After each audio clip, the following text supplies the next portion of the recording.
You've heard of unconditional love, but have you heard of the secret to unconditional happiness and allowing more into your life? More wealth, more success, and more love. More freedom in your life right now. Welcome to the Happy Bar with Israel Savage.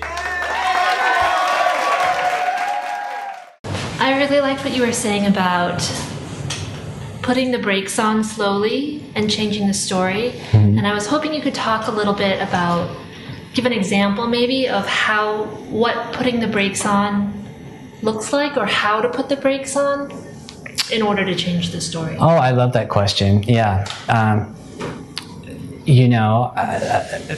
Gosh, like everybody, I experience my own contrast, things that I don't like that clarify what I do like. I'm up here talking about emotion, and I really feel skilled in this conversation because I've experienced lots of what I don't like. I've had to figure this stuff out the hard way, not knowing what to do, but it's in the not knowing, the embracing of the not knowing. Some people call that surrender.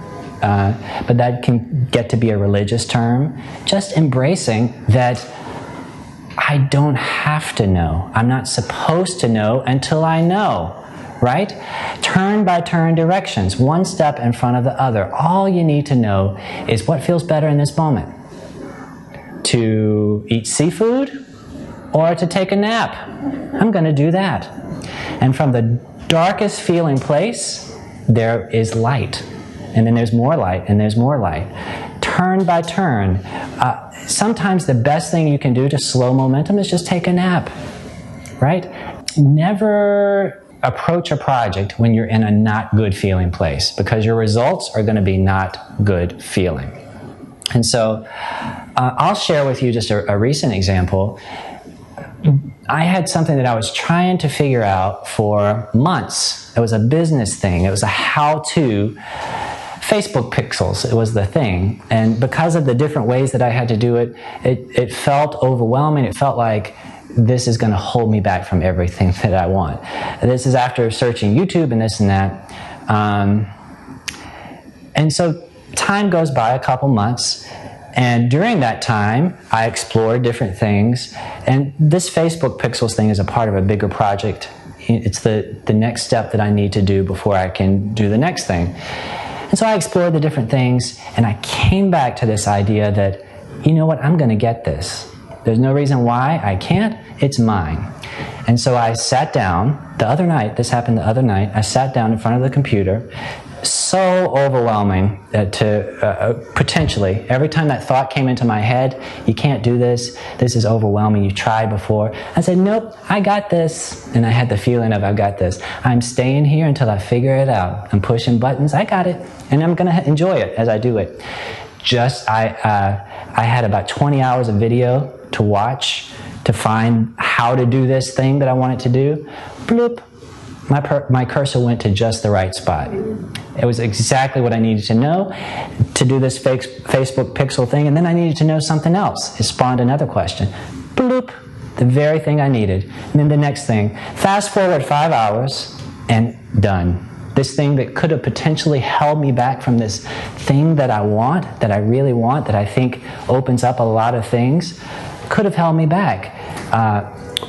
Or it could have propelled me forward. And the story that is written is all up to me. Do you see how that works? I'll give you another example in that there was that period where everything was kind of dark. Felt that way anyway, and that was my story that I had started to delight in it. I loved telling people. It was funny. People would laugh. I was so good at telling this story of how awful things had gotten. You won't believe what happened today. I had friends who had gathered around me just centered around my telling of these stories, and so when I had that moment when I said, something has got to change because this does not feel good. It feels awful. That's when I decided to raise my happy bar. And so I thought, how do I do that? And for me, it was, you know what you need to do tomorrow? Just go to the gym and run.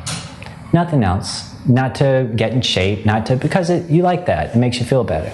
The next day it was something else. And so I just started to be kind to myself and make my priority became, gosh, I don't want to die this way. I don't want to live the next 50 years feeling the way I did this year. And so